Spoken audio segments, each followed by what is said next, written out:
A little bit of breakfast TV here at Mobile Europe. We're on the couch with Sanjeev Verma from Airvana, who's just going to take us through some of the most recent developments at his company. Sanjeev, have you been busy in the last year or so since we last spoke? Absolutely, we have been. We've been busy on the femto front on both the CDMA technology side as well as the UMTS technology side. Some of the announcements from last year that we may not have spoken with you about are on the CDMA front. We announced a pretty broad-ranging partnership with Hitachi Communications to bring our Femtocell products into the Japanese market, and that partnership's bearing excellent fruit and making very good progress. If you recall our discussion last year, we were saying how Femtocell technology gets integrated into gateways, and we are very pleased to show progress in that arena as well. Pirelli Broadband, which is a premier corporation based out of Italy, is now integrating the Airvana UMTS Femtocell technology into both their gateways, and this is an example of a Pirelli Femtocell which is based on the Airvana technology. We continue to make excellent progress on expanding our partnerships and operator traction along with it, and should be an exciting year coming up. So this is part of the overall model is to integrate with other manufacturers. I think we can see some other brands that you've worked with as well. Well, that is one approach to the market. We believe that there is a place in the marketplace for standalone femtocells because they leverage the benefit of having a broadband connection in your home. And if you want to bring excellent coverage, capacity, or services to your femtocell, you can take a standalone femtocell like the one that I showed you and quickly attach it to a broadband connection and get the benefits of a femtocell service.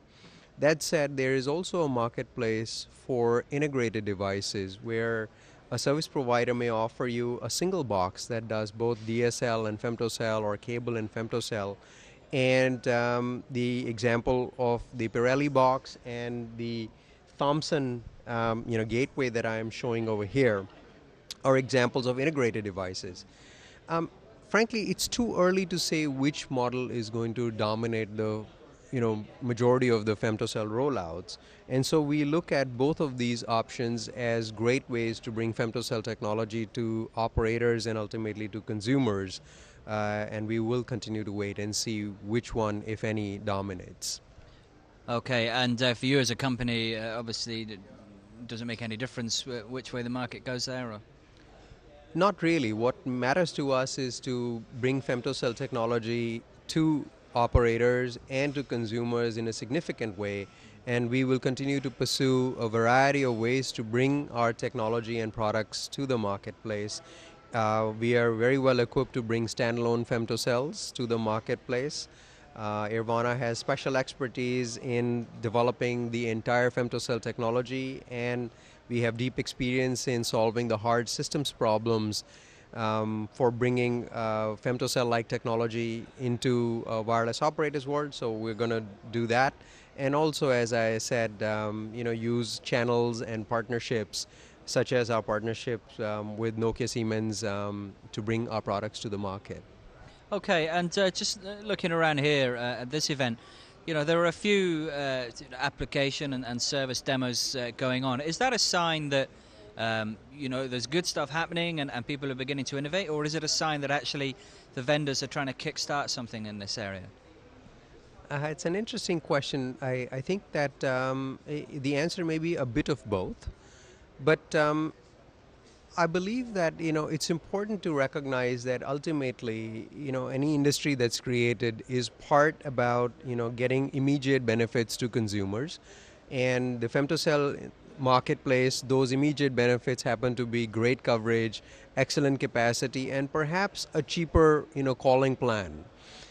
But ultimately what happens is that in most industries we have shown that while there's initial skepticism about additional services, they eventually come in and dominate. And I'm going to be giving a talk this afternoon where I would tend to remind people that even in something as standard as voice telephony on cellular telephones, if we had sat down on this couch maybe 5 years ago and said, do you believe that there will be a services market for ringtones that would be £1 billion a year or more? And we would have said, no, that's crazy, that's wishful thinking. And yet today we see that, there is over 35% penetration for things like ringtones. If we had sat here 3 years ago and said, well, do you think that on mobile phones there is a potential for an application store? I would have said, well, that's all foo-foo, that's in the future. Yet the case of the iPhone has shown how powerful the business model can become if you actually integrate applications into the iPhone. So similarly, while the immediate benefits of the femtocell are clearly coverage and capacity, the femtocell is a very unique device in that it bridges the wireline and the wireless network. It's managed by the mobile operator and it understands presence. And so there are a slew of services that can be offered.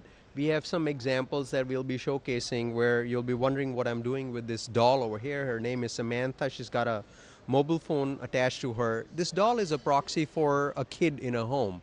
And when a child such as Samantha walks into the home, the femtocell recognizes that Samantha has walked in because it recognizes the cell phone that is in Samantha's pocket. And it could be used to send an SMS to a parent that says Samantha is home. Now, these are examples of services that I have no doubt that in the years to come will certainly augment and sweeten the business case for femtocell deployments. And a couple of years down the road, just as we take for granted that there are things like ringtones and iPhone app stores, I believe that there will be a rich series of applications being brought into the market. And what you're seeing at the show this time is the very first series of innovative work. So any industry is part reality, part dreams and innovation for the future. And the health of our industry is evident in the innovation that you're seeing in the services arena this time. And the operator customers, are they focused really heavily on the reality or the dreams at the moment? I mean, presumably they're still really concerned with, cost and coverage. Is that correct?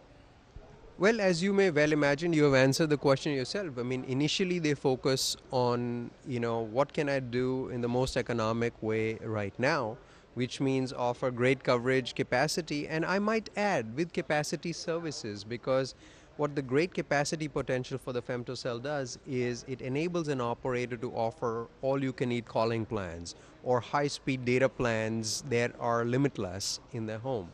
And so, without a doubt, they are probably focusing their attention early on topics like these.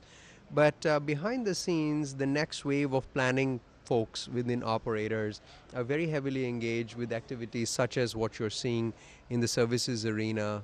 And without a doubt, a few years down the road, you're going to see a pretty rich array of services that will work on top of femtocells. As with everything, not all the services that are being contemplated will be successes, but there is enough of them that you will be seeing some that will catch the consumers and the operators' fancy. You're sounding very optimistic. Is it a given that most operators will have a femtocell strategy, say in the European market, for instance? Well, we live in a competitive world, and I believe that the announcement that Vodafone made today of launching femtocell service in the United Kingdom and potentially in other markets is going to spur a competitive response from other operators. It is my belief that in the long term, the fact that the femtocell can make your cell phone your primary phone and do so economically means that one can think of the femtocell like the base unit of your cordless phone. What you think of today as your cordless phone and has a base unit, tomorrow you will have a much more sophisticated phone, the cell phone, as your primary phone, and the femtocell is a base unit for it.